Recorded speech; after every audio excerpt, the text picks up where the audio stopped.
Director साहेब, तुम्हाला picture release होण्याच्या आधी 7 दिवस आधी सुहासराजे शिर्के यांनी नोटीस पाठवलेली होती. सगळे मुख्यमंत्री, दोन्ही उपमुख्यमंत्री, सेन्सर बोर्ड वगैरे यांना 7 दिवस आधी, पिक्चर रिलीज होण्याच्या आधी, की बाबा त्याचं काही जर का हे असेल, आक्षेपार्थ जर का काही हे असेल तर त्याच्यासाठी आम्हाला तो पिक्चर दाखवण्यात यावा अशी नोटीस पाठवलेली आहे. त्यावेळेस का नाही तुम्ही हे केलं? आदरणीय भूषणजी, पहिलं तर खूप सॉरी की मी कदाचित तुमचा फोन काल उचलला नसेल, कारण मी थोडा वाईट नेटवर्क एरियामध्ये आहे. पण मी तुमची प्रेस कॉन्फरन्सही पाहिली आणि हा तुमचा मेसेज मी आत्ता वाचला. सर्वप्रथम तर मी तुमची माफी मागतो जर नकळत तुमच्या भावना दुखावल्या गेल्या असतील तर. आणि मी तुमच्या मेसेजला उत्तरही देऊ इच्छितो प्रामाणिकपणे. सर, सिनेमाच्या सुरुवातीला एक डिस्क्लेमर येतो आणि त्याच्यामध्ये लिहिलंय की हा चित्रपट पूर्णतः छावा या कादंबरीवर आधारित आहे, जी शिवाजी सावंतांनी लिहिली होती. त्यामुळे ह्या चित्रपटाची कथा, पटकथा हे सगळं छावामध्ये जसं लिहिलंय त्या प्रकारेच आम्ही ते रंगवण्याचा प्रयत्न केलाय. आता कादंबरी म्हणजे ती शब्दांनी रंगवली जाते आणि चित्रपट म्हणजे तो दाखवला जातो लोकांना, पण इन्फॉर्मेशन तीच असते. त्याच्यामध्ये मी ॲज अ रायटर किंवा डायरेक्टर मी काही ट्विस्टिंग नाही केलंय. छावामध्ये गणोजी शिर्के, कान्होजी शिर्के, शिरकाण गावचे, त्यांचं कुलदैवत कुठलं, ह्या सगळ्या गोष्टींचा उल्लेख आहे. आणि ते पुस्तक अजूनही मार्केटमध्ये अवेलेबल आहे. सेम टाइम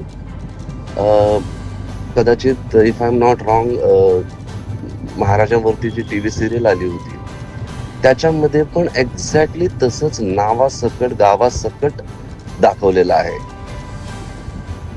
माझं म्हणजे कळकळीची तुम्हाला एकच विनंती करावीशी वाटते की ह्या चित्रपटामध्ये तर मी त्यांचं नावही नाही घेतलंय, त्यांचं गावही नाही दाखवलंय. म्हणजे गणोजी आणि कान्होजी सिंगल नावाने आपण फक्त चित्रपटामध्ये त्यांचा उल्लेख केलाय. त्यांचं आडनाव काय आहे हे आपण अजिबात दाखवलं नाही, त्यांचं गाव कुठलं हे आपण अजिबात दाखवलं नाही. आणि ती खबरदारी साहेब मी नक्कीच घेतली, कारण मला कुणाच्याही भावना दुखवायच्या नव्हत्या. आणि म्हणजे तुमचे एक राजे शिर्के बंधू हे तर माझे मित्र आहेत, डॉक्टर राजे शिर्के.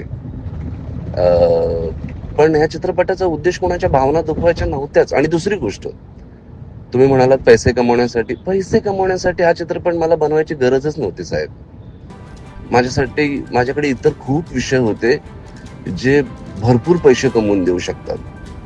या चित्रपटासाठी संपूर्ण टीमने, मी, आमचे प्रोड्युसर दिनेश विजयन यांनी रात्रंदिवस मेहनत करून 4 वर्ष मेहनत करून हा चित्रपट फक्त याच्यासाठीच निर्माण केलाय की छत्रपती संभाजी महाराज काय होते हे आपल्या जगाला कळावं.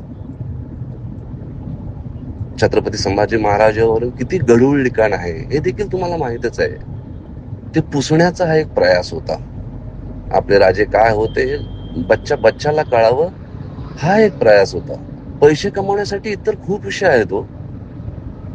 त्याच्यामुळे हा विषय पैसे कमवण्यासाठी नव्हताच. पैसे कमवण्यासाठी मी इतकी मोठी रिस्क का घेईन, इतका कॉन्ट्रोवर्शियल सब्जेक्ट का मी घेईन? नाही, हा प्रामाणिक प्रयत्न होता फक्त आपले राजे काय होते हे कळावं जगाला. त्याच्यामुळे साहेब, पुन्हा मी नकळतपणे जर तुमचं मन दुखावलं असेल तर मी माफी मागतो. पण चित्रपटात कुठेही शिर्के ह्या आडनावाचा उल्लेख झालेला नाहीये, ना त्यांच्या गावाचा उल्लेख झालेला आहे.